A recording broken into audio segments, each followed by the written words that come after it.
Well, welcome everybody. It's Saturday, almost midday in downtown Saigon, District 1, Ho Chi Minh City. And I'm feeling a little low on energy. I got a really bad night's sleep. I had a really bizarre dream. I don't even know if I want to mention it. It's so weird. Oh, no, I won't mention it. But God, I've had some weird ones, but this was particularly bizarre. I don't lack creative ideas, I mean, the subconscious. Oh my God. Anyway, last night I was actually got round to watching Once Upon a Time in Hollywood, which was Tarantino's latest flick, and I'd given up on it. I watched about an hour of it about a month or two ago, and I thought it was a disjointed mess, which was a pretty harsh criticism. As it turned out, it really wasn't disjointed. I think it was just that it was slowly paced. But the film goes for over 2.5 hours, and I think it's a bit of a... well, see, Tarantino has a lot of power now, can make films, and he doesn't have to listen to many people anymore. And that can be a good thing and a bad thing. And I think in the case of this film, it's probably a bad thing, in that I think the film really could have done with some judicious editing. The story could have been told in 1.5 hours, maybe 1:40. There's no need to go 2.5 hours. I think it's one of those things where you can see a director falls in love with scenes, and they just wants to explore the mood, the character, whatever, a little more than he really should, and becomes a bit self-indulgent. That's my personal opinion. It has definitely divided people. It gets quite a good rating on Internet Movie Database, about 7.6, which is not bad, but there are a few people that have been panning it too.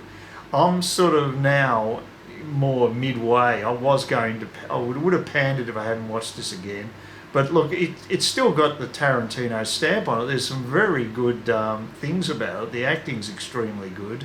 It's got a very good cast, you know. DiCaprio, Brad Pitt, and Margot Robbie. Even if she couldn't act, she'd be great to watch, but she can act as well. Gorgeous woman.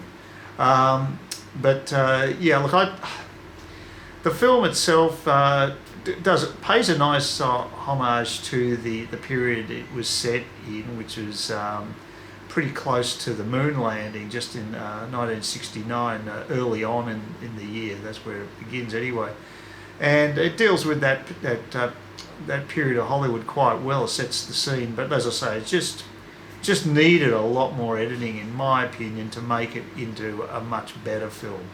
So definitely worth watching, but not one of his best, in my opinion. Anyway, it was just interesting that my opinion had changed so radically. I must have been tired when I first watched it, or just wasn't concentrating, because it does require a little bit of concentration. It's not a hard plot to follow. It's just because it takes a while to unfold. So it all works in a logical sequence, but you know, if you don't concentrate, you won't know what's going on with the characters. That must have been what happened with me, because I found it quite easy to follow this time. So interesting. I mean, you compare it to Joker. Joker, in my opinion, is a masterpiece. It is just a wonderful piece of filmmaking. It is close to the perfect film. My perfect film is Shawshank Redemption. I love that movie, which was adapted from a Stephen King short story. And I think it actually was better than Stephen King's short story. It was actually enhanced, so that's quite interesting. It doesn't happen too often, but I think it happened in the case of Shawshank Redemption, which is held in very high regard by a lot of people. So that was interesting that I had that different take. That doesn't happen very often at all. But what I wanted to talk about today was referring again just to a YouTuber I mentioned in a previous video. By the way, there will be no economics in this particular video, so I won't put you to sleep with that, although I'm surprised that I did get 30 people watching that video, so that was looking at the Luddites and what have you. I find it interesting, but I'm not offended if it wasn't your cup of tea, that's fine. what I wanted to talk about was go back to Bald and Bankrupt, the YouTuber I mentioned, the English YouTuber who speaks fluent Russian. He's actually in a place called Mauritania, which I didn't even know about. I know a few countries in the African continent, but that one had sort of gone under the radar. The why I wanted to mention this is he rode a mining train for 15 hours from the Atlantic coast towards where the actual mining operations take. I think it's a bauxite mine. So we're looking at big buckets on the train. Each carriage is a huge bucket which is filled with the loose ore, presumably when it's taken to the Atlantic coast to be shipped. So he and his girlfriend, he's got this girlfriend he picked up in Belarus. I presume she's a girlfriend. He doesn't show overt affection towards. It's more like they're a couple of kids going on adventures. But I presume that there's more to it than that. He's just being discreet. I mean, she's not an unattractive girl either. She's she's quite reasonable looking, and good luck to him. But how he found a girl that would do the things that he's doing is quite extraordinary, because they really did rough it. And this is why I'm mentioning this particular latest clip that he's done. They've both hopped into this huge container, and they're not the only one. Locals do it as well because they get a free trip inland, 15-hour rail trip into the interior. Most get off at the stop before these people got out, before Bald and his girlfriend got out. But what disturbed me is that they're riding in a container which is not designed for people. It's designed for like mineral ores. And okay, the container's empty, but the problem is it's a pretty rough ride. They said from time to time it felt like very jarring because I'm trying to sleep. It was extremely cold, of course, because it's desert. But they were sleeping on the bottom of these containers, and they said they got these huge jolts every 20 minutes or so. And I'm thinking, well, that's inconvenient enough. Well, you could hurt yourself by if you're, say, on the edge of the bucket, and you get smashed against that, with one of these jolts and suffer concussion. That's bad enough. But worse still, what if this train derailed? I mean, who says it hasn't derailed in the past? I mean, it is designed to move goods along. It's not designed for people. It is not certified safe for human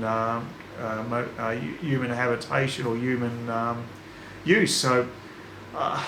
Now, what the issue brings up to me is how far do you go as a YouTuber to get clicks? And I'm starting to think that Bald is actually pushing the envelope a bit too far. Mind you, I thought that before. When wandering around the Chernobyl exclusion area is not a great thing for your health either. I don't think that's a particularly wonderful thing to do. And this is what YouTubers do. I mean, I'm not having a go at him personally because he seems like a reasonable guy, but he is getting into that YouTube territory where you've got to keep pushing the envelope so that you get your the audience interested in what you're doing. Audiences are attracted to dangerous situations, and this is a classic dangerous situation. Even better if you can get your girlfriend to come along with you. That's even weirder that she would go through this. I mean, she's relatively young. She's younger than him, I would think, and he's not exactly a Jerry. He's probably, I don't know, he might be in his 30s or something. He might be in his 40s. I'm not sure. It's hard to tell, but he's not that old, and so he can handle a bit of roughing it. But that's not the point. The point is they're doing something that is inherently dangerous, something that only people, say, in the third world would risk doing because they have no alternatives.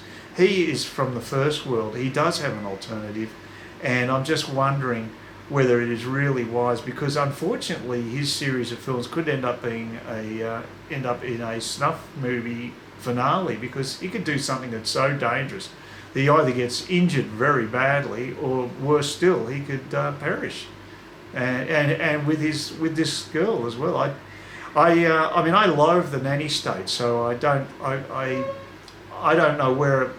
I think adults should be allowed to do what they want, but it does concern me a bit that there's an incentive for him, given that he's putting out these videos. He's got over 1 million subscribers, so he's got a big group of people that are following him, and there's an incentive for him to keep doing something more outrageous to keep those clicks coming, and it just worries me that it may be blurring his common sense. You know, he might be thinking, well, I've got this addiction to get these clicks, and I'll do anything. I'll think of something even more outlandish to do next time. He's not alone. There's another guy called Fun for Lewis, another English guy, younger guy. And at one stage, this guy started eating really gross things to also show that he was edgy and to get the clicks. I just checked out his videos again, because I haven't seen this guy for years. I got sick of it, to be quite frank, watching his stuff. He mainly does standard adventure stuff, similar to what Bald does, Bald and Bankrupt, same sort of thing. He's got over 2 million subscribers, so he's doing quite well. But one thing that really cracked me up, though, was that another thing, to go to a forbidden fruit place. He went to North Korea on one of his adventures a couple of years ago now, I think. And what I thought was hilarious is, of course, in North Korea you always have minders, and he deluded himself into thinking he was actually improving international relations because he was getting on well with these party-approved minders who were following his travels across North Korea. And of course, a number of people commenting, the minority, but a number of people who were sensible enough to point out to him that he's being used as a puppet by the North Korean government as a propaganda tool. And of course he wouldn't cop that. I don't think he even responded to any of those comments. But most of his subscribers were, they thought everything he was doing is terrific, and it almost seems like a cult when it gets to that stage. These people don't question anything, so that the creator does, the YouTube creator. So that was pretty weird. I remember there's this other guy, might be a South Korean guy, who used to order incredible amounts of takeaway, or takeout as they say in America, all this Asian food, like a huge box of it, and just gouge himself in front of the camera. That's all this guy did. There was nothing else to his clips. It was just gluttony, basically. And he did quite well, because people love freak shows. They will tune in just to watch someone do something absolutely debasing like that. And that is sort of like the darker side of YouTube. I mean, YouTube is a broad church, although YouTube is trying to make it less broad as time goes on and make it more corporate.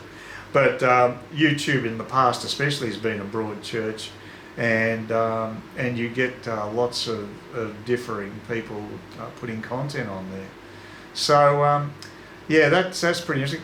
Getting back to the media too, not just film. I was actually discovered that there'd been a remake of Lost in Space, which I really hated as a kid, because I wanted to see a real sci-fi series, and it became very campy very quickly, and didn't have a particularly great cast, I've got to say. You know, it's not exactly an outstanding piece of TV, but they've done a remake, and of course they've got it's a Netflix remake, and I've watched about 5 episodes of it, and I've got to say it's pretty well produced. The acting is much better, the characterization and the writing is so much better, and of course the sets, the Jupiter 2 spaceship is huge and looks great. It's just and a lot of this action is set on one planet. I think they don't want to be hopping around all over the place, so they've decided to have people who are basically stranded on this other planet, a couple of different colonists. So it's not just Jupiter 2, there's other people as well. The other big change is that the Dr. Smith character is there, but now they've made it a female. I don't find her a particularly attractive character, and I don't know if making her a female has added anything to the show. I think that the other characters are much better fleshed out. Especially the Don West character. He's a bit of fresh air, a breath of fresh air, because he's actually a smuggler. So he's got a bit of character, and I really like that.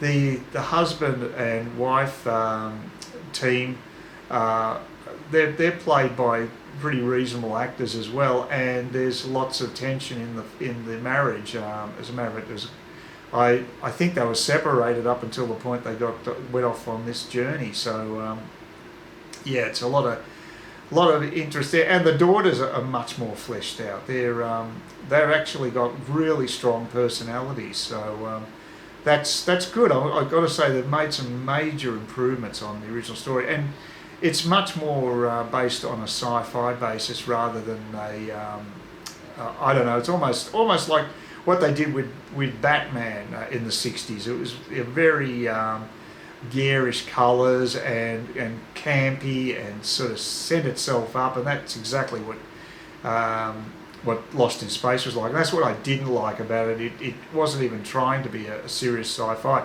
Now, apparently that wasn't Irwin Allen's fault.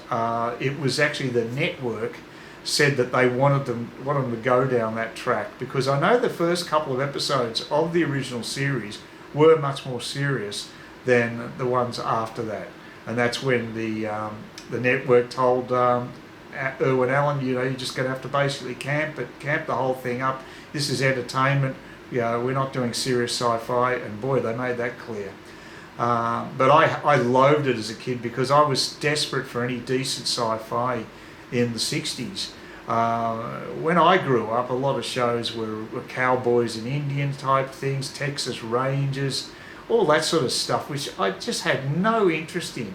And the exception was things like Twilight Zone and Outer Limits, which I loved.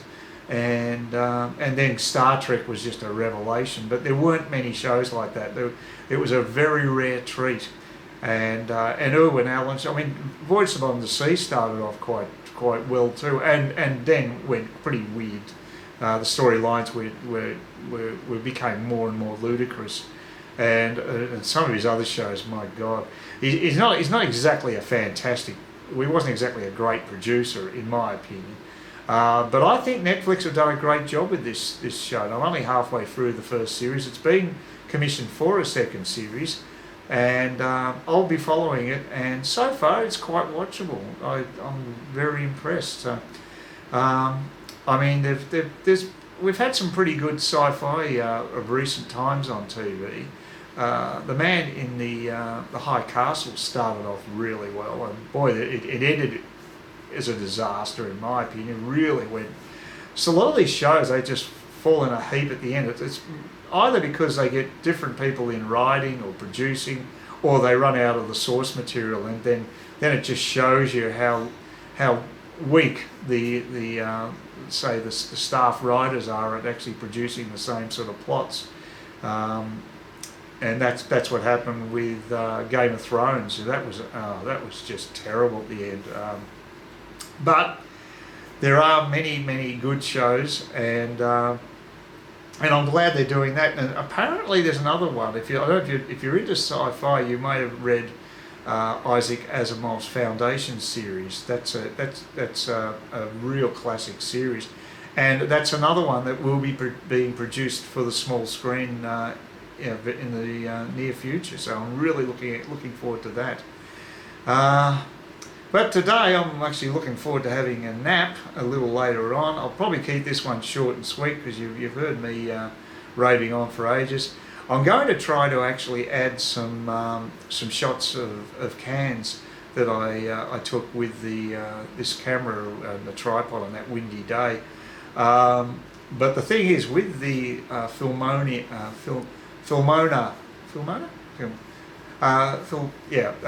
editing suite, as opposed to the Filmoria editing suite that I'm using on the road, compared to the one I use at the Corel video studio, which I use when I'm actually at home. The Corel software is much better than Filmoria. Filmoria? No. I always had trouble with that name. I also had trouble with the editing software too. It's not as easy to use. I'm getting better at it, but it is tougher. And if I want to actually put those scenes in the background and make my image a thumbnail, for instance, then I will have problems with the soundtrack, and that doesn't happen when I'm using Corel. So, and it does take a long time to render the videos too. That's another thing that is not so easy with the current editing suite I'm using. But I get by. It's okay. But it'd be nice if I was using Corel on the road as well. But for some reason, it won't load on the laptop now. It did in the past, but it's not cooperating. If I get a new laptop, it won't be an issue. I imagine now I'll be able to put it back on. But for the time being, this is better than, at least I've got most of the functions of a full editing suite with the software I'm using. That's good. Anyway, that's probably enough. I'm going to go out to an Internations do tonight. I might get some footage there because it's actually at the Mist Hotel, which is quite a nice hotel on the rooftop. It could be a nice location, get some decent footage there, and might meet some interesting people. Looks like Johann's going, so that'll be good. So yeah, I'll be going out again tonight. I had a quiet one last night and just watched that movie, but tonight I'll be out in the town again. So I definitely need to get myself a bit of shut-eye beforehand. So look, I hope everybody in Australia is okay, because I know all those fires are raging and it sounds horrible down in New South Wales and especially in Victoria. So I hope everybody's staying safe, and fingers crossed they'll get these fires under control and not too many people will lose their houses. It's a terrible thing to happen. So fingers crossed it isn't as bad as it seems. So look after yourselves, and I'll come back with another offering tomorrow. Please consider subscribing to my channel if you think there's anything there of use to you, or entertainment or whatever. And either do that or give me a thumbs up, or if you're feeling really energetic, do both. That'd be great. But please don't ignore me. That's the worst thing you can do on YouTube, is be ignored.